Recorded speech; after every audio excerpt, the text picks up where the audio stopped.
Hi guys! Kamusta po kayong lahat? Ako nga po pala si Stella. So ngayon ay gagawa tayo ulit ng general love reading. So tingnan natin kung kaninong energy makukuha natin. And maraming salamat po sa sumusuporta sa channel ko. At kung bago pa lang po kayo, don't forget to hit like and subscribe para po updated kayo sa mga bagong uploads ko. Okay? Thank you po! Okay, so ngayon simulan na po natin yung reading. Tingnan natin kung kaninong energy makukuha natin. General love reading.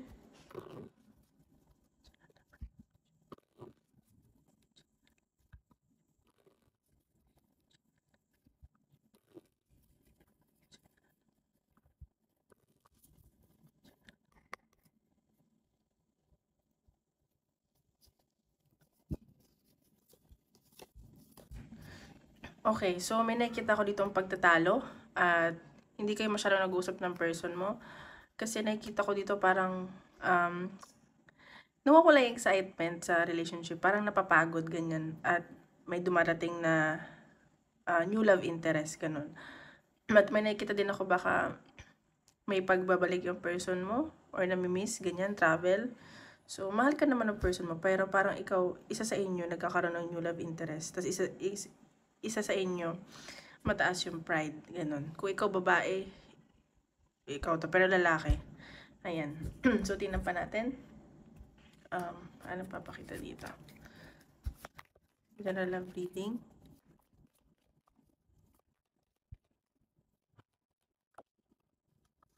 Ayan, so, truth. Siguro,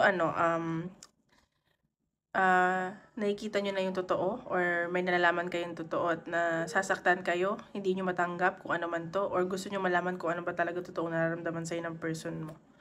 So, yun yung nakikita ko. So, tingnan pa natin. Love reading. Kung anong papakita. Oops, lang po.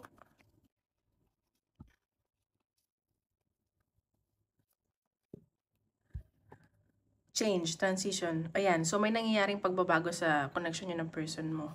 At parang hindi mo natatanggap tong transition na nangyayari sa inyo, yung pagbabago sa inyo, ganyan. Kasi parang sobrang laki tong pagbabago eh. Parang, ayan. Ayan o, baka spiritual awakening, isa sa inyo nagkakaroon ng realizations. Ganyan na sa sense ko. So, tingnan natin yung energy ng person mo. Napapakita. Tingnan natin ano yung energy ng person mo. Ayan, Queen of Pentacles, unifying. So, nakikita ko dito na parang yung person mo, parang mas iniisip niya ngayon yung kaperahan niya. Mabagal yung energy niya. Parang gusto niya ng sense of like security, ganyan. So, ayan, parang may iniingatan siya dito. Kasi gusto niya ng maging financially stable, ganyan. Or gusto niya yung someone na, yung hindi lang puro emotions. Or gusto niya yung someone na, yung ano, kaya siyang buhayin, ganyan. Ganyan na sa sense ko. Or may pag-aaway tungkol sa pera. Ganun. Tingnan pa natin. Ramdaman ng person mo. Ayan, see? May nakita ko dito na parang movement. Siguro, yung person mo gusto na siya mag-heal or ikaw. Pero parang siya to eh. Nag-heal siya eh. Siguro may mga nangyari sa inyo. Kaya siguro parang napapagod siya. Yun nakita ko. Healing. Tingnan pa natin. The person. Okay, destiny. Ayan, pero sa kanya naman, kayo naman yung nakatadhana. Feeling niya, ikaw na yung destiny para sa kanya. At nakikita ko na may changes na pwede pang mangyari sa inyo. Kung nag-aaway man kayo ngayon, may magbabago pa yan. May gusto siyang baguhin at gusto niya maayos pa. Yun yung nakikita ko. Siguro na dadaan kayo sa transition kasi may tinuturo sa inyo si universe. Natin. Isa lang po. Ay! Natin. Isa lang po. Parang gulo ng energy ng person. Ayan. So, ayan. Nagko-contemplate yung person mo. Parang gusto mo na niya magpahinga pa. Di ba sabi ko parang napapagod siya. Ayan. So, gusto mo na niya magpahinga, maliwanagan. Ganyan na sa sense ko. Kasi parang down siya eh. Gusto mo na niyang mag-isolate. Ayan. So, siguro, napapagod din to sa trabaho. Ang dami niyang ginagawa. Yun nga, parang may gusto siyang patunayan sa'yo. At kung nag-aaman man katungkol sa pera, ayan. Parang gusto niya mag-work hard pa para may patunayan sa'yo or ikaw to. Ayan. Parang napapagod siya eh. Tingnan pa natin.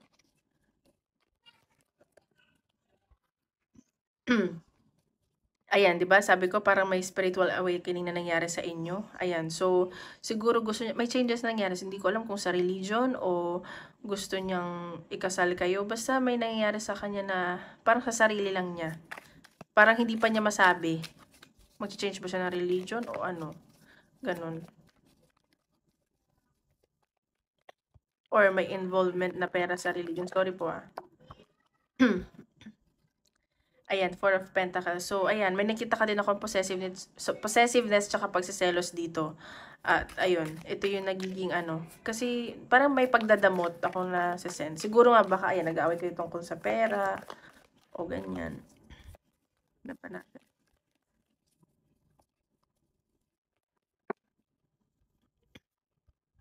Okay, so nakikita ko dito may paghihinala ng third party. Siguro may paghihinalaan ka na kaibigan niya na feeling mo may nagugustuhan siya or like kabet, ganun. Basta may third party ako nasa sense. At siguro puro na lang siya kaibigan, puro siya barkada. Ayan, the magician. Pero nakikita ko dito, may na-manifest ka nitong taong to eh. Siguro gusto pa rin niya maging okay. Gusto lang niyang, ano mo yun, magpahinga. Nagdadalawang isip siya sa connection niyo. Nag-iipon lang siya ng lakas ng loob at may pagsisisi ako na si sense. So, ayan, nag-iipon lang to ng lakas ng loob. Pero pinagdadasal ka pa rin nito. Siguro gusto lang niya magpahinga. Siguro parang nasasakal siya, ganun. May involvement kasi akong pera nakikita eh. Tingnan natin sa side mo naman. Energy mo.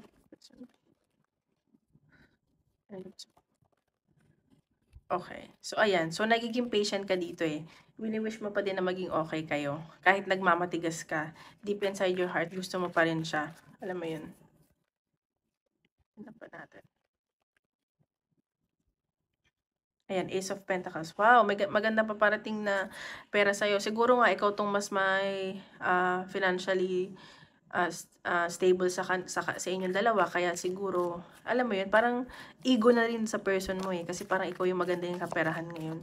So, siya.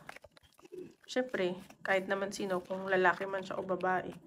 Kung hindi ka financially stable, nasa relationship ka, mahirap nga naman talaga. Ayan, Six of Swords. See? Nakikita ko dito na may paglayo kang ginagawa or may move-in. Siguro may relocation ka. And nakikita ko na gusto mo na mag-move on sa connection nyo. Pero deep inside your heart, siya talaga mahal mo at forever yung pagmamahal na yun sa kanya. Alam mo yun.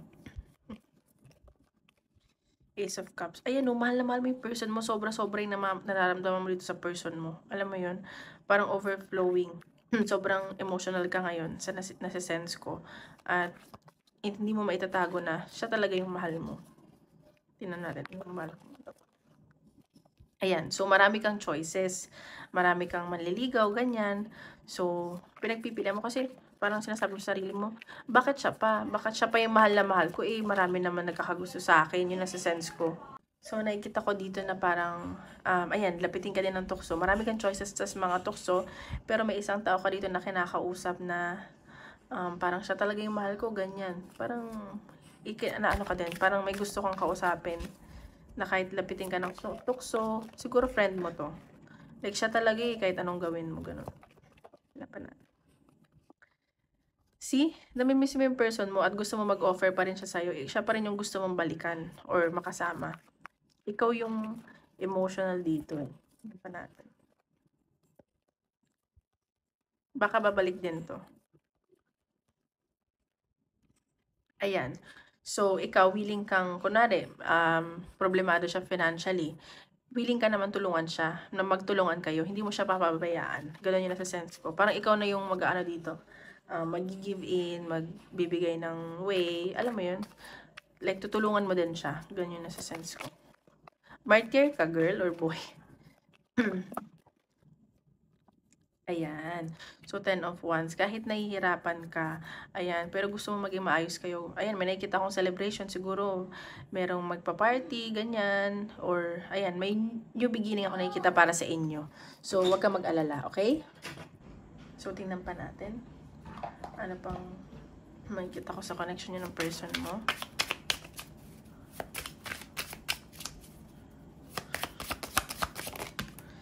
Basta lang po. Tingnan natin yung possible outcome.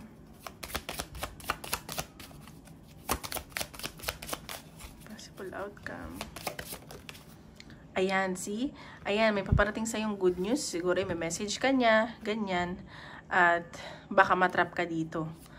At ayan, matutuwa ka naman. Pero, alam mo yun, baka itrick ka ng person mo. Siguro magiging ano ka, matalino ka. Parang, ay, ito na naman tayo. Pero yung pagkatrap mo in a positive way. Ayan. So, nakikita ko na parang pinag-iingat ka lang dito. Kasi kahit na i-message ka niya, alam mo yun, siguraduhin mo na clear yung intentions niya sa'yo, okay? Baka matrap ka na naman sa ano niya. Kasi syempre, kailangan pagbabalik siya sa'yo, magbabago na siya, 'di ba? Ayan. So, maging kalmado ka lang daw. At wag ka masyadong, wag mo na lang siguro siyang aawayin or bubungangaan. Kasi nakikita ko naman dito na pwede niya pa maayos. Ayan. So, may mga tutulong sa inyo. Ayan. So, baka ma-feel mo lang na magiging matrap ka ulit, na baka masaktan ka ulit. Yun yung nasa-sense ko. So, pero maging kalmado ka lang daw, pag-isipan mo mabuti para hindi mo ma-feel na trap ka. Siguro, dati may nangyari sa inyo na, alam mo yun, hindi na maganda. So, baka feeling mo matrap ka ulit. Parang mauto ka ulit, ganyan. Okay, so tingnan natin ang tawag dito. Kung may tanong ka, natin ko na sagot ni Universe. Natin ang sagot ni Universe. Ayun, tulong pa.